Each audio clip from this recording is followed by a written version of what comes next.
Қайырлы күн, Алияс Влог YouTube каналының көрермендері. Бүгін біз тағы да 4% жеңілдетілген несие туралы айтатын боламыз.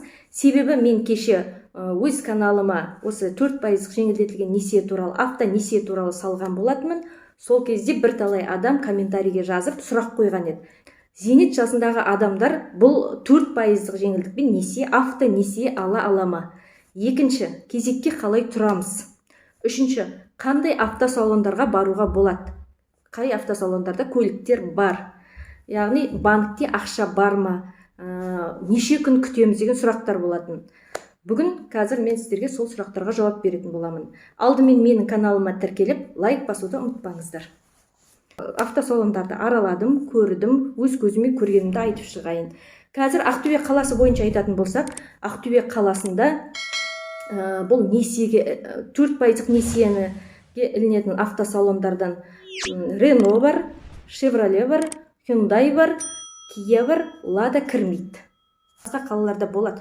Бірақ Ақтөбе қаласында Lada автокөлігі 4% жеңілдікпен ала алмайсыздар. Оның ішінде Ладаның ішінде мысалы Largus болсын, Гранта болсын, тағы да басқа көлік. Kia автосалонына бардық. Kia автосалонында көлік жоқ. Барлығы сатылып кеткен, тұрған көліктер жеңілдетілген несиеге келмейді. 16 миллион теңгеден басталады. Автонесиемен айналысып жатқан бір ғана автосалон бар, ол Шевроле. Халық бүгінде көп, онда алдымен барған кезде кезекке тіркейді. Ол адамдар сол кезегі бойынша салонда отырған менеджерлерге, банк қызметкерлеріне, яғни тіркеліп, өздерінің көлікті кредитке, яғни несиеге рәсімдеп жатыр. Енді мен жаңағы басында айтылған сұрақтарға жауап беріп өтейін. Бірінші сұрақ: зейнет жасындағы адамдарға 4% жеңілдікпен автонесие беріле ме деді. Жоқ, берілмейді. Сіз зейнет жасынан шыққан адамдарға бұл автонесие берілмейді. 21 жастан бастап зейнет жасына шыққанға дейінгі адамдар. Онда да сіз егер зейнетақы қорына ай сайын ақша аударып отыратын болсаңыз, бұл нағыл деген сөз, пенсионкаңыз болу керек, доходыңыз болу керек, яғни жұмыс істейтін болуыңыз керек. Осының бәрі болған кезде ғана сіз 4% несиені ала аласыз. Екінші, кезекке қалай тұру керек? Кезекке тұру үшін алдымен салонға барасыз, көлікті таңдайсыз, сол көліктің салон менеджерлері сізге VPN номерін береді. Сол номерді немесе счет на оплату дейді. Есептеп, банк қызметкерлеріне банкке апарасыз. Ол банк сіздің нөміріңізді тіркеп, өтінішіңізді қабылдап алады. Кредит беріле ме, берілмей ме, кредит тарихын қарайды. Содан кейін барып, егер кредитті сізге берілетін болса, егер кредит растайтын болса, алатын болсаңыз, одобрение дейді ғой, кредит алатын болсаңыз, банк сізге кредит беретін болса, сізді кезекке қояды. 5 күннің ішінде соның бәрін анықтап, сізге жауабын айтады. Жоғарыда айтып өткендей, бірсыпыра автосалондарға бардым. Мынау Рено және Лада автосалоны. Ладаны бірден алып тастайсыздар, онан көлік іздеудің қажеті жоқ.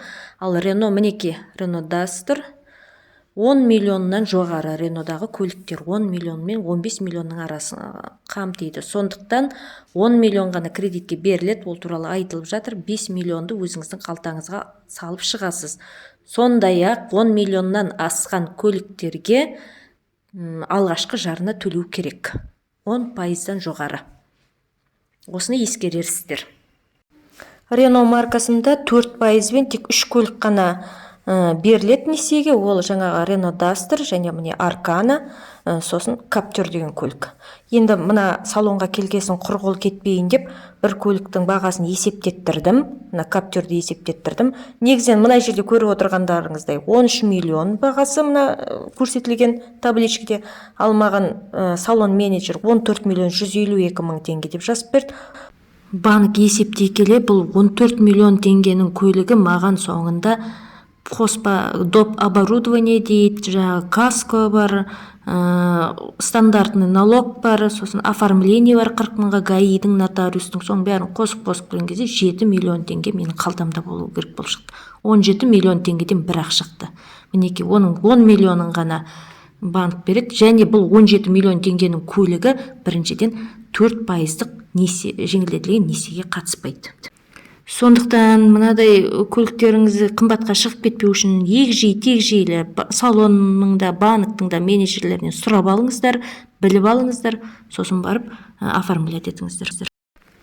Кредит беріп жатыр, мұнда жаңа көлік бар екен дегесін асығып Chevrolet автосалонына келдік. Бұл жерде шынымен де адам көп екен, тұрақта машина қояды, көлік қоятын жер жоқ.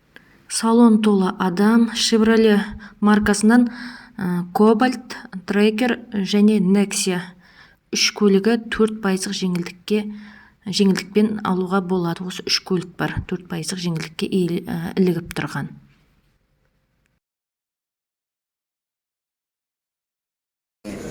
-hmm.